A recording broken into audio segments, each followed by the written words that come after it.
Good morning. My name is Alan Bennett, and I welcome you here to my farm. It's a privilege to have you here. We're proud of our farm. We're a fourth-generation farm. We started back in 1896 with my great-grandfather.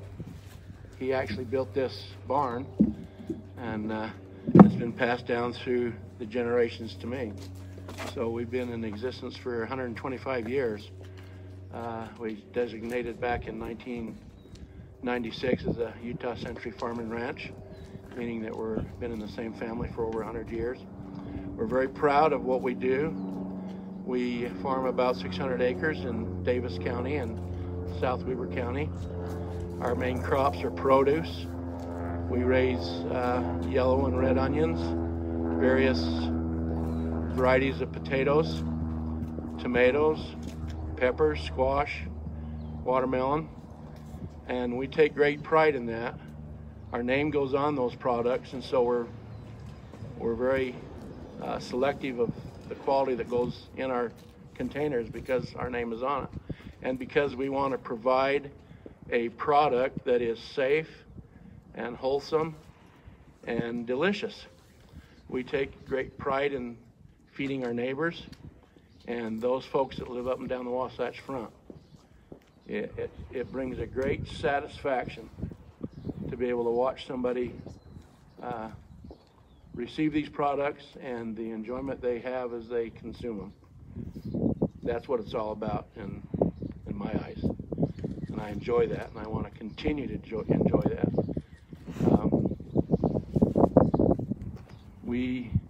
We love what we do, and we have great pride in what we do. And our desire is that we continue on for a long time. We have a lot of neighbors around us, and we try to be good neighbors. And we appreciate their willingness to come and support us. We want to continue to supply wholesome food to all of you. So it's a privilege to have you here at Bennett Farms today. I'm honored to have you here. And with that, I'll turn the microphone to Mr. Ron Gibson, President of the Utah Farm Bureau.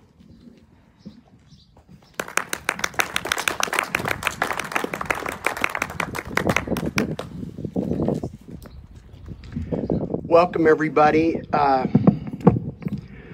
I'm grateful that you're all here today. We're really excited at Utah Farm Bureau about what we're doing here today, and I just want to take a second and tell you how this all got started and where we got to where we're at today. A couple of months ago, this coronavirus thing started to get serious around here, and immediately agricultural markets started to take a dive. Most of our agricultural markets are 30 to 50% down from where they were 2 or 3 months ago. And farmers and ranchers across the state and across our country are in a tough spot. And we've been trying to do some media outlay there. We've been doing some Facebook stuff and trying to help people know that farmers and ranchers are still here, and that we're working hard every day to grow the food and fiber for people all over the world. Well, about 2 weeks ago, after I got off of a radio interview, 2 hours later, I got a random phone call from a man named David Brown.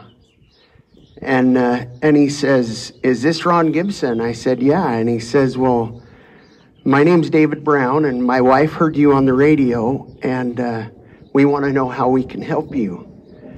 And I remember sitting in my truck there thinking, is this for real? Is there really somebody out there that wants to help farmers and ranchers? And so he said to me, we want to do a fundraiser. What do you call those things? GoFundMe. A GoFundMe for agriculture. And I got thinking, well, that'd be cool, you know, but I thought, how in the world would we do a GoFundMe that would actually make a difference to farmers and ranchers in our state? How would it work? And then as I got off the phone with him and I started thinking about it a little bit, I thought, you know, farmers and ranchers aren't people that just They're proud. They're salt of the earth. They're the kind of people. You just met Alan Bennett here, one of my favorite people in the whole world, and he works hard every day to raise food for people, and there's not a greater honor that he would have than to have people use his product to nourish their families. And that's how farmers and ranchers are all across our state and all across our country. And I thought, I don't think farmers would be happy with taking a donation from people. And as the next couple of days went on, we got thinking about how some of the plants were shutting down and there wasn't ability to process the food that had already been produced by farmers and ranchers. And so we put together this campaign and this idea based on that idea of what we could do to find a way to get money to farmers and ranchers for their product and get that product to people that are hungry throughout our state. And that program today that we put together is called Farmers Feeding Utah. And that is a special thing for us. And we're so excited about having the opportunity to break through the barriers that we have in our supply chain and get the food that people desperately need through this program. We know that farmers and ranchers aren't the only people in this state or in this country that have been challenged by this virus and this terrible pandemic. We know that families all across our state and all across the country are in need of help. So today what we're asking you is to help us. Our mission statement at Utah Farm Bureau is to inspire all Utah families to connect, succeed, and grow through the miracle of agriculture. I am 47 years old, and I can promise you that throughout my 47 years, I have seen the miracle of agriculture time and time again in many lives across this country. Today, we're asking you to be a part of the miracle of agriculture. Through your donations, we will be able to support farmers and ranchers across our state, help them to be able to stay in business and continue to provide the food and fiber that is needed for us as a society to succeed. And we also will be able to provide that miracle for families that don't have food to eat. Your donations will help us to do that in a way that will bless every life in the state of Utah. I would like to thank you for your time and for your support here today. And I would like to ask you from the bottom of my heart to please support this effort so that we together as a state can come through this with a stronger than ever agricultural community and society in the state of Utah. Thank you very much. We'll now turn the time over to our Lieutenant Governor, Spencer Cox, after we sanitize the microphone.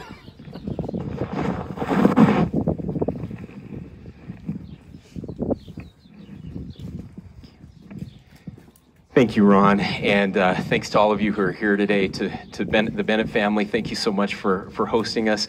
This is an incredible location, just a beautiful place, and an opportunity to celebrate what's best about Utah. I want to thank the Farm Bureau Association for their leadership over the years. I'm a proud member of the Farm Bureau Association, and my family has been for generations. Ron got me emotional. That's not fair. So this is personal for me and for my family. We've been much like this farm. We've been farming the same farm for 160 years, and our farm's a little smaller, only about 150 acres, and we don't depend on that farm to make a living, unlike many families here. We still have the farm. We still farm it. We raise alfalfa for local cattle operations, and but there are many who do this for a living. My uncle is still running the sheep. That's his family's living, and they're losing everything right now, and so many of our farmers are. 3 years ago, I gave a speech, and in that speech, I said something, and I feel it more today than I did back then. I said, farming and agriculture for the state of Utah is about economics, and it always has been. It's a critical piece of our economy, but it's so much more than that. Farming is and should be a national security issue. We talk about other things like oil and gas and how that's a national security priority for us. But over time, we've forgotten as a society how important our local farmers are to what we do and how we live. We've taken them for granted for far too long. And it's led us to a place where we are relying on supply chains that we thought were robust, and it turns out in a matter of just weeks, we realize are not nearly as strong as we thought they were. When we look at what it means when Utah comes back to normal, I think we need to look for a better normal. I think that the next normal as we get back needs to be better for our farmers and ranchers, that we need to really appreciate and understand that in order to be a resilient Utah, we need to take care of the people here in our Utah as we become more self-sufficient, that are supplying the very thing we need to sustain life. We should never take life-sustaining food for granted, and we've done that for far too long. And here we are at one of the darkest moments in our state's history, where we're at this incredible paradox, where we still have the same number of people eating the same number of meals every day, and yet the people producing that food are losing money, and we have people that are going hungry because they have food insecurity. And here, stepping into the breach, we have the Farm Bureau and all of these farmers who are stepping up and saying, hey, there's a way that we can solve this together, and we're willing to help. There's not a farmer in this world that I know that ever wants a handout.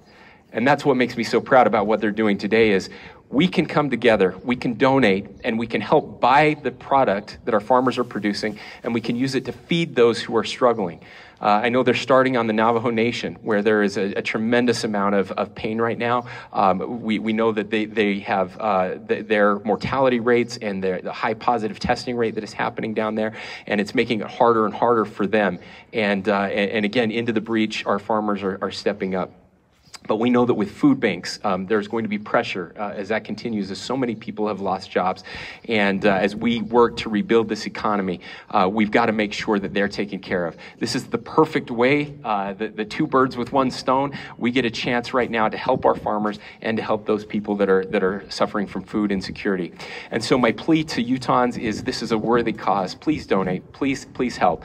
Last thing I want to say is this. As dark as it has been over the past few weeks, there is nowhere I'd rather live than right here in the state of Utah at this time. We are better situated than any other state in the nation. We were one of only 7 states that didn't have to do a statewide shutdown.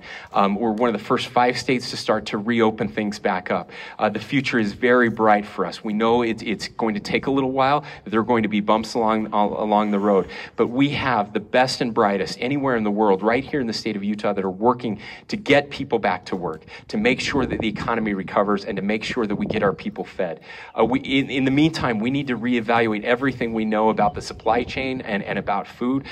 There are federal regulations that have made it so we're wasting food.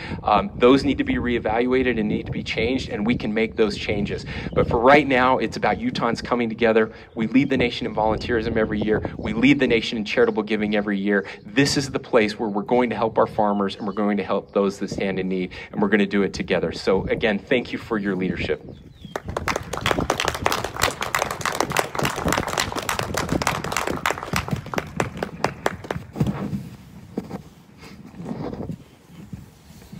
Thank you, Lieutenant Governor. We'll now turn the time to Heidi LeBlanc, is the Director of Hunger Solutions Institute at Utah State University.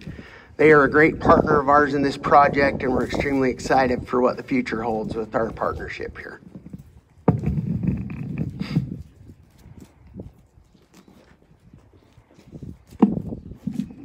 I'm a little shorter. Whoops, sorry. I just took the mic off.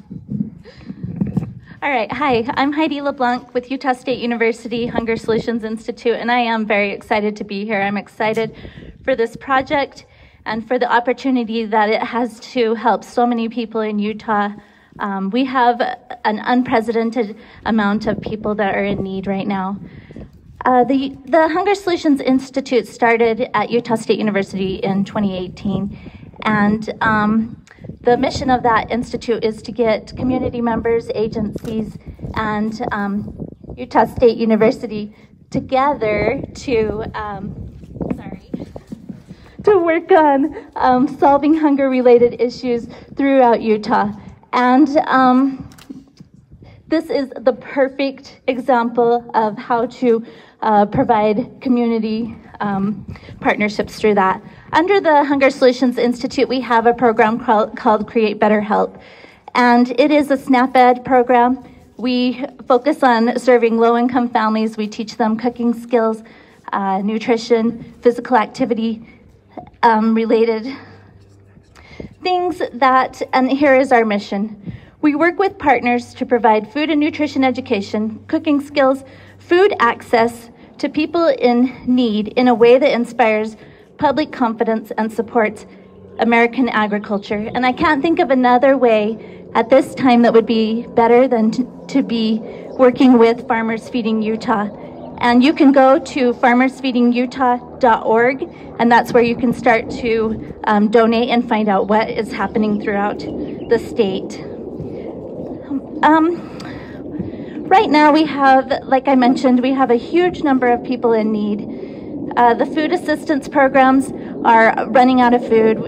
You've probably seen lots of information about the food banks in Utah and how they're doing huge food drives because they are lacking the food. They had organizations that helped to donate food and it's just not there. And so they've been doing that. And now with our COVID work, it is even worse and more needed for us to be there and to provide donations of any kind. So I would recommend that you go to farmersfeedingutah.org and donate there so we can get the Utah products out to the people in need. The one thing that I wanted to really emphasize is how excited I am that we can take Utah products, farm products here grown in Utah, and reach many, many people.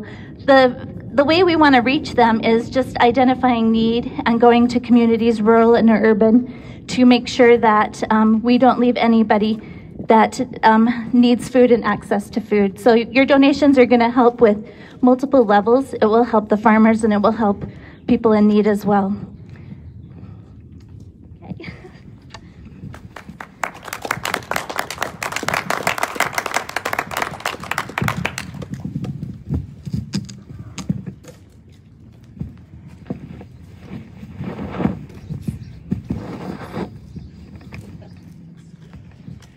Thank you, Heidi.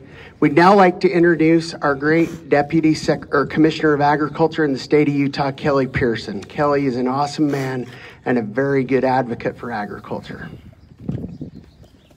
Thank you, Ron, and thanks for having me here. It's an honor to be a part of such a wonderful program. I don't know if everyone's as weird as I am, but if I would only write down all the solutions that I have at 1 in the morning, I think I would solve all the world's problems, but I always forget to write them down. However, I read a quote late last night that really hit me that I think talks a lot about this, and it's from President Eisenhower. It says, "The proper role of government is that of a partner with the farmer, never his master. By every possible means, we must develop and promote that partnership. To the end of agriculture may continue to be sound, enduring foundation for our economy, and the farm living may be a profitable and satisfying experience." As an agency, we fully support this program. As you know, we were given some COVID relief funds, about $20 million. We just launched that, and Monday was our first day of getting applications. And we had over 200 applications already. And I started to read those applications, and I was depressed. I honestly was depressed. And I'll give you an example of just how broad COVID has affected people. I read one application of a family that put all their money into flowers, and they were going to start growing flowers for weddings and funerals. And now there's no market for that, and they've started to lose everything. But that's how deep this has affected them. This program will help the farmers as well as the consumers. And as an agency, we are trying every avenue we can to lessen the rules, to make it easier for people to buy local food and for consumers to have that confidence that their food is healthy and safe and strong and that there's plenty of it. So I again fully support this program. As I've started with this agency, I'm just so amazed at what is grown in here in Utah. The products are so amazing. There's so much amazing Utah's own products that it's such a blessing to the state, and also, like Lieutenant Governor said, such a good homeland security that we have so much product here. I'm also amazed at the people, the producers themselves.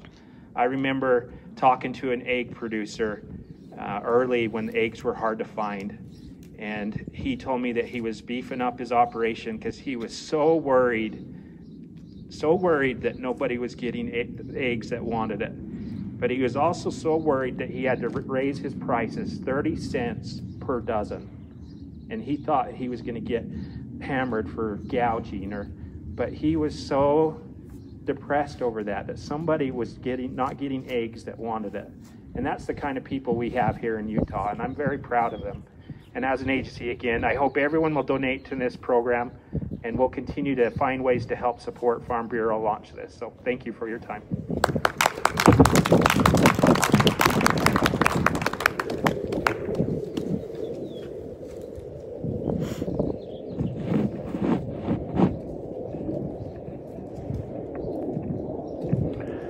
Okay, that's it for our press conference today. If anybody has any questions, we'd be happy to field those now or privately after this is over. Okay, thank you so much for your support today. And remember, farmersfeedingutah.org is the website. We've made it easy to donate, and it's a cool website. There's a cool video there, and we really appreciate your support. And I can promise you that farmers and ranchers throughout this state will never forget what you do for us as an industry through this process. Thank you very much.